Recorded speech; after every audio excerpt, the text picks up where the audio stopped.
ఇవన్నీ మనం గమనించాలి. ఇలా మన బడ్జెట్ పెట్టిండ్రు, కేంద్ర బడ్జెట్ పెట్టిండ్రు. కేంద్ర బడ్జెట్ లో ఆంధ్రప్రదేశ్ కి ఏమో స్పెషల్ ప్యాకేజీలు ఇచ్చిండ్రు, తెలంగాణకి ఏమైనా ఇచ్చిండ్రా? ఆయన అమరావతికి ప్యాకేజీలు ఇచ్చిండ్రు, విశాఖకు ప్యాకేజీలు ఇచ్చిండ్రు, విశాఖ ఉక్కుకు ప్యాకేజీలు ఇచ్చిండ్రు. సరే వాళ్ళకి ఎందుకు ఇచ్చిండ్రని నేను అంటలేను, ఇయ్యండ్రి బరాబర్ ఇయ్యండ్రి. కానీ తెలంగాణకి ఎందుకు ఇయ్యరు? ఇవ్వని ఈ తెలంగాణ బీజేపీ ఎంపీలు కేంద్ర మంత్రులు ఎందుకు నోరు విప్పరు అని నేను అడుగుతా ఉన్నా. మరి దేశం కోసం అంటే దేశంలో తెలంగాణ లేదా? కేంద్ర బడ్జెట్లో గుండు సున్నా, గోదావరి పుష్కరాల్లో గుండు సున్నా, మెడికల్ కాలేజీల్లో గుండు సున్నా, నవోదయ విద్యాలయాలు ఇవ్వమంటే గుండు సున్నా, చివరికి వడ్లకు మద్దతు ధర ఇవ్వమంటే మొండి చేయి చూపిస్తుంది.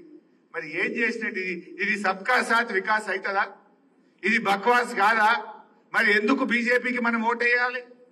బీజేపీకి ఓటేసిన పాపానికి ఒక్కొక్క రైతుకు ఒక ఎకరానికి 7,000 రూపాయలు నష్టం జరుగుతా ఉంది. అంటే బీజేపీకి ఓటేసి 7,000 తుట్టి కావాలన్నా మన రైతు? మనం ఓటేసుడు ఎందుకు, 7,000 నష్టపోవడం ఎందుకు? బీజేపీని కళ్ళు తెరిపియాలంటే మా తెలంగాణలో పండేదే వరి. మా తెలంగాణలో 80% వరే పండుతుంది, మిగతాదంతా కూడా తక్కువ ఉంటుంది మనకు. మరి ఆ వడ్లల్లో ఇవాళ అన్యాయం అయితలేదా?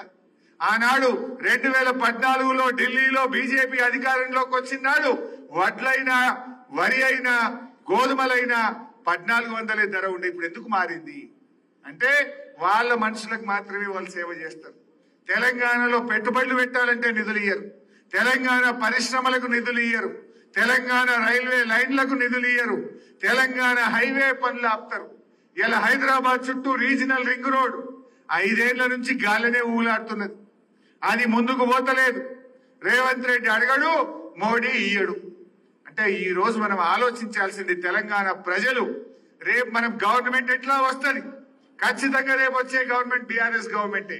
అయితే ఎమ్మెల్యేలు రాష్ట్ర ప్రభుత్వం కాదు, దాంతో పాటు కేంద్రంలో కూడా కీలక పాత్ర పోషించాలంటే బీఆర్ఎస్ పార్టీ ఎంపీలు గెలవాల్సిన అవసరాన్ని కూడా ఇవాళ మనం గమనించాలి.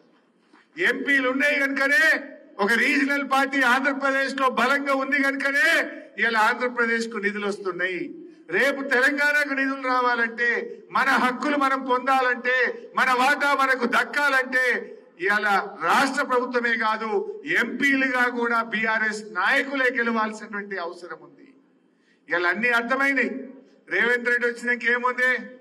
అన్ని తిరోగమనమే కదా. భూములు అమ్ముతున్నాయా? ఇప్పుడు ఇక్కడ భూముల ధరలు తగ్గినాయా పెరిగినాయా? ఏమైనాయి? రేవంత్ రెడ్డి వచ్చినాక పన్నులు వేసుడు తప్ప కొత్తగా ప్రజలకు ఇచ్చింది ఏం లేదు. అయితే రద్దు లేకపోతే పన్నులు వేస్తాడు, ప్రజల మీద భారం వేసిండు. బీర్ల ధరలు పెంచిండా లేదా? విస్కీ ధర పెంచిండా లేదా? విత్తనాల ధర పెంచిండా లేదా? ఆర్టీసీ బస్ ఛార్జీల ధర పెంచిండా లేదా? అన్ని పెంచుడే. ఆడోళ్ళకు ఫ్రీ అన్నాడు, మగోళ్లకు డబుల్ చేసిండు. ఆడోళ్ళకు ఫ్రీ అన్నాడు, మగోళ్లకు డబుల్ టికెట్ కొడుతుండు. మరి ఇక నువ్వేం ఫ్రీ ఇచ్చినట్టే? భార్య భర్త, భార్యకు ఫ్రీ అంటివి, భర్త దగ్గర డబ్బులు వసూలు చేస్తేవి. ఇక నువ్వు ఫ్రీ ఇచ్చినట్ట గుంజుకున్నట్ట? ఇదేం డ్రామా? అంటే ఇలా అన్ని ధరలు పెంచుడే. ధరలు పెంచుడు, పేదలకు పథకాలు రద్దు చేసుడు. కేసీఆర్ కిట్ బంద్ పెడితివి, న్యూట్రిషన్ కిట్ బంద్ పెడితివి. న్యూట్రిషన్ కిట్ కామారెడ్డిలోనే మా గంప గోవర్ధన్ దగ్గరనే స్టార్ట్ చేసిన స్కీమ్ నేను, అది బంద్ అయిపోయింది. కేసీఆర్ కిట్ బంద్ అయిపోయింది, బతుకమ్మ చీరలు బంద్ అయిపోయినాయి. ఇవాళ అన్ని స్కీములు ఒకటొకటి బంద్ పెట్టుకుంటూ పోతున్నాడు. మరి మనం ఆలోచించాలి. కేసీఆర్ ఉండగా ఎట్లా ఇచ్చిండు, రేవంత్ రెడ్డి వచ్చి ఎందుకు బంద్ అవుతుంది? నీకు పేదల మీద ధ్యాస లేదు, పేదల మీద ప్రేమ లేదు. ఇది కేవలం దోచుకునే ప్రభుత్వం. రేవంత్ రెడ్డి నీతి ఏందో అర్థమైపోయింది ప్రజలు. ఇలా ఏ సర్వే చేసినా రేపు జిల్లా పరిషత్ ఎన్నికల్లో బీఆర్ఎస్ పార్టీ గులాబీ జెండా ఎగిరేస్తుంది అనేది అందరికీ అర్థమైంది. పొద్దున్నే జైరాబాద్కి వచ్చి చాలా మంది బీజేపీకి రాజీనామా చేసి బీఆర్ఎస్ లో చేరిపోయింది. ఇప్పుడు ఈడికి వస్తే కామారెడ్డిలో మా తారాజన్న నాయకత్వంలో చాలా మంది బీజేపీకి రాజీనామా చేసిండ్రు. ఈడికెళ్ళి ఇప్పుడు జూబ్లీ హిల్స్ పోతున్నా, ఆడ కూడా చాలా మంది బీజేపీకి రాజీనామా చేసి ఇలా బీఆర్ఎస్ లో చేరిపోతాం. ఎటు చూసినా అదే గాలి ఉన్నది. అంతా మళ్ళా కేసీఆర్ రావాలనేటువంటి వాతావరణం ఉంది. ఇక మరి మొన్న వరదలు వచ్చినాయి. వరదలు వస్తే ఏం జరిగిందో మీకు తెలుసు. మీ ఎమ్మెల్యే ఏమో ప్యాకేజ్ తెస్తా, ప్యాకేజ్ తెస్తా, పెద్ద ప్యాకేజ్ తెస్తా అన్నాడా? వచ్చిందా? మరి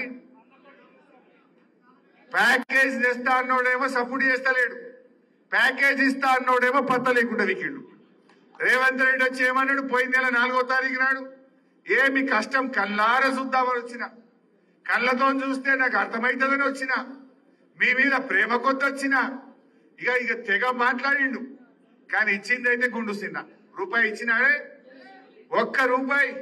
ఓ బ్రిడ్జ్ నువ్వు చూసిపోయిన బ్రిడ్జ్ కూడా ఇప్పటికీ ఎల్లారెడ్డికి వెళ్ళి కామారెడ్డికి ఆ బ్రిడ్జ్ కూడా ఇంకా బస్సు నడతలేదు దాని మీద.